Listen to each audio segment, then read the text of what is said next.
How to delete Roblox account. In this tutorial, I will show you how to delete your Roblox account. Start by opening the Roblox app on your phone. Once you are on the home page, tap on the More option at the bottom right corner. On the More page, scroll down and tap on Settings. On the Settings page, you will see several options. From them, tap on Privacy and Content Restrictions.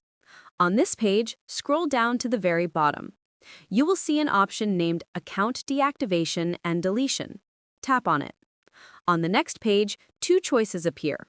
One is Deactivate, and the other is Initiate Deletion. Tap on Initiate.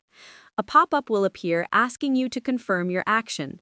Go ahead and tap on Initiate again. On the following page, Roblox will provide you with information on how the deletion works.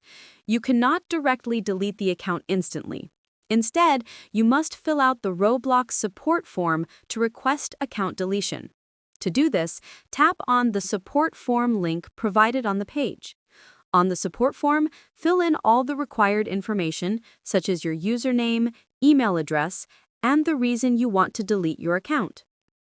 Once done, scroll down and tap on the drop-down menu under Help category. From the list of categories, scroll down to the very bottom and select I want to delete my account. After that, go to the text box provided and write a short explanation describing why you want to delete the account. When you finish, tap Continue. Roblox will then review your request and your account will be queued for deletion. You may also get a follow-up response through the email you provided. I hope this tutorial has helped you delete your Roblox account. Make sure you like the video and subscribe to our channel. Thanks. That is how to delete Roblox account.